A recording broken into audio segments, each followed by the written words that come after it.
They never said my name. I was the girl at the front. The one who prints things.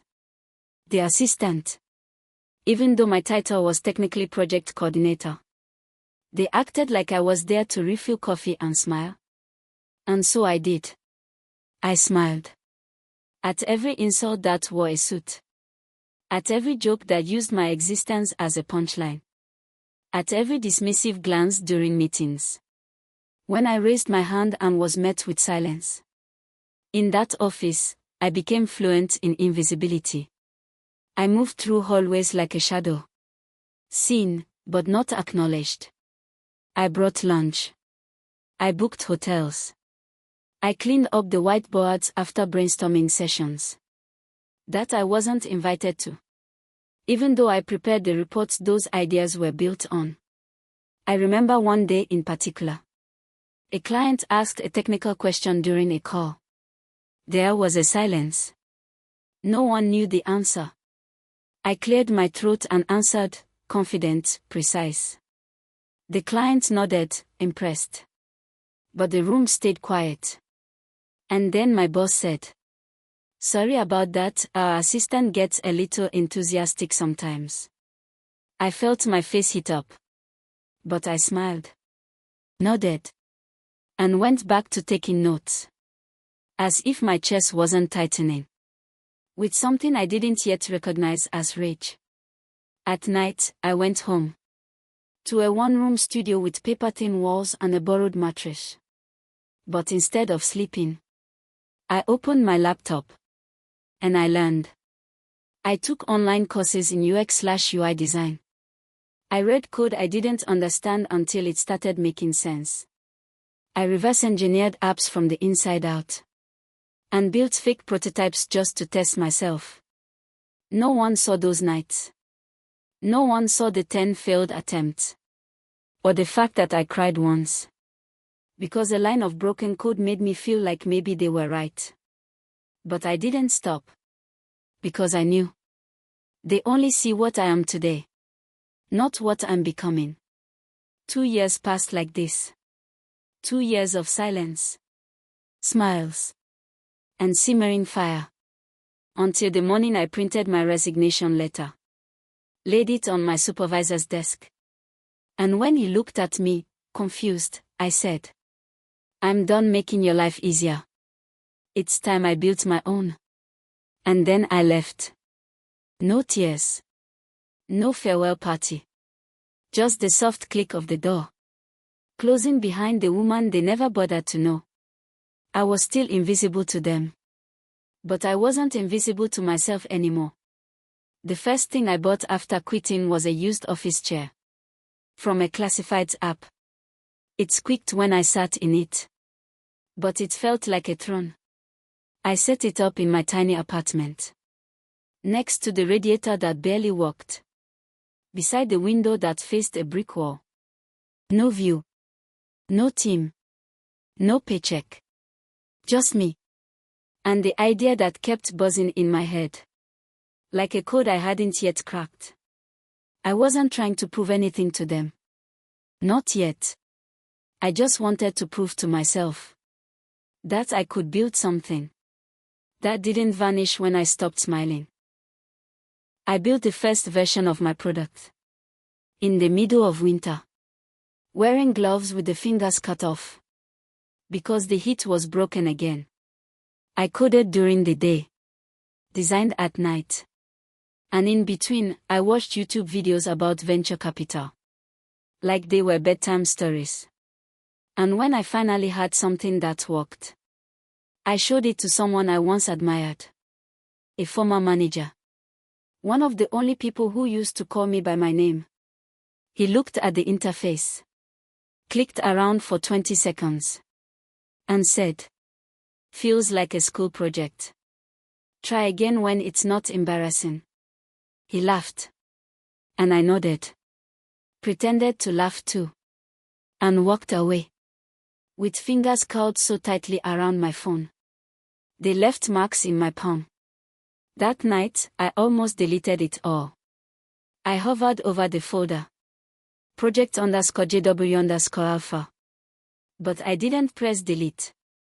Instead, I opened a new document and titled it Lessons from the People Who Think I Fail. Then I made a list with names. 37 pitches. That's how many I did. 37 decks. 37 rejections. Some were polite. Some were brutal. One VC even said, "You're too soft to lead. Tech isn't for people like you. People like me. Korean. Female. Quiet. Unfunded." But the 37th. He didn't smile. Didn't condescend. He leaned forward. Looked at my code and my tired eyes. And simply asked, "You built this yourself?" I nodded. "No team." I shook my head. "Then let's talk." He wasn't flashy. No big promises. Just belief. The kind of belief I had been giving to everyone but myself. That night, I didn't open champagne. I didn't post anything on social media. I didn't tell anyone. I just sat at my desk, hands shaking, and wrote in my notebook. They called it trash. But this trash just got funded. It wasn't big. Just 45 square meters of concrete and echo. The walls were bare. The floor scratched. The ceiling had water stains. But to me, it was everything. It was the first space that was mine. Not assigned. Not shared. Not borrowed. Mine. I remember standing at the center of the empty room. Just staring. My voice echoed back when I whispered, "You did it." And for the first time in years, no one interrupted me. No one talked over me. No one rolled their eyes. I didn't buy a fancy chair. Didn't hang any diplomas. Didn't print CEO on the door. I hung a single whiteboard. I drew a roadmap. I made 3 goals. 1. Launch the second version. 2. Hire 1 more woman. 3. Never become the people I ran from. I started hiring. Slowly. Carefully. The first person I brought in was a young coder named Hannah. She reminded me of me. But braver. Sharper. When I asked her where she saw herself in 5 years, she said, "Leading this place beside you." I smiled. Because I saw it too. We worked on the second version of the app. Like our rent depended on it. Because it did. We ate ramen at our desks. We slept on beanbags. We coded through birthdays, holidays, heartbreaks. And when the new version went live, it didn't just work. It caught fire. A small blog picked it up. Then a podcast. Then 2 angel investors came to us. Suddenly, I wasn't pitching anymore. They were asking for meetings. And I wasn't smiling politely. I was choosing. 6 months later, we moved into a bigger space. Same rules. Same fire. No titles. Just talent. And a note stuck on my desk that read, "You don't have to announce power. Real power makes people listen before you speak." That's when I saw them again. My old coworkers. Not in a coffee shop. Not at a reunion. At a networking event. One I was hosting. They stood in the back, whispering. Trying to figure out if it was really me. Is that her? Wasn't she just the assistant? I didn't flinch. I just took the mic. Walked on stage. And opened with, "Let's talk about underestimating the wrong people." It started with an email. Subject.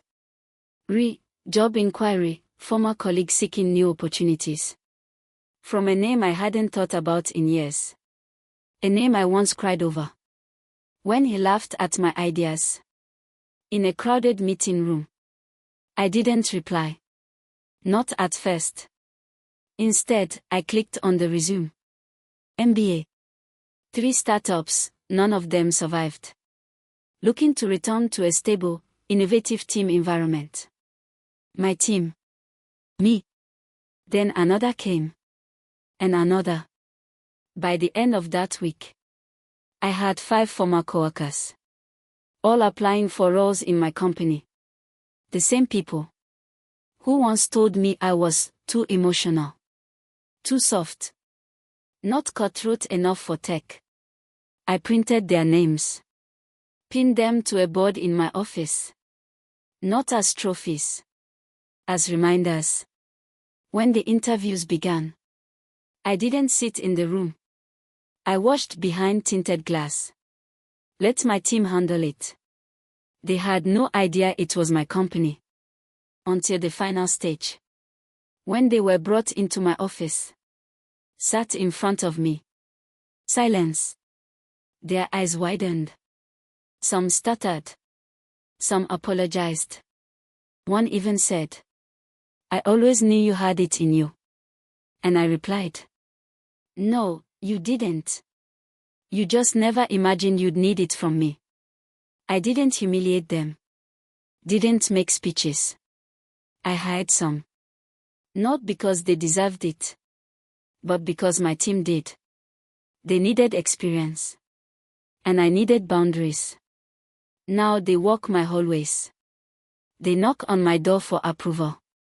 They take notes when I speak. They watch me lead the meetings they once excluded me from. And every day, I remind myself, this isn't revenge. This is reclamation. They don't call me the assistant anymore. Now, it's Ms. Han, do you have a moment? Jiwoo, shall we proceed with the prototype? CEO Han, we are ready when you are. They always talked about a seat at the table. As if we were supposed to wait for an invitation. As if we were meant to be grateful. For a folding chair at the corner. But I never wanted a seat. I wanted to build the whole damn table. Now, I have. My boardroom isn't filled with suits and empty smiles. It's filled with people who listen. Really listen. People who know what it means. To be dismissed. To be overlooked. To be doubted and still rise. We don't wear badges with our titles. We don't measure voices by volume. We don't laugh at questions. We ask them. We answer them. We build together. And every time I walk into that room, I glance at the long glass table. And whisper to myself. They would have never let you sit here. So you made your own. Sometimes I still see them. The old ones. At conferences. In LinkedIn suggestions. Giving keynote speeches about mentorship and women in tech.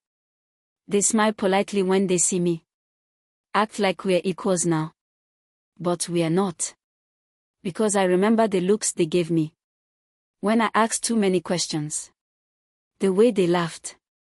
When I wore the same blazer 3 days in a row. Because I couldn't afford more. The silence when I left. They say success is the best revenge. But for me, it was peace. It was walking into a space that was built with kindness and brilliance. Not fear and ego. It was creating opportunities. For women who reminded me of the girl I used to be. Hungry. Hopeful. Worthy. And when one of them asked me, "Do you think they regret it? All those people who ignored you?" I smiled. Maybe. But I'm too busy building to care. So now, when I'm asked what I do, I don't say CEO. I say, I build tables. And I choose who gets to sit. And I say it with my whole name. Jiwoo Han. The girl they called just the assistant. Now the woman they all work for.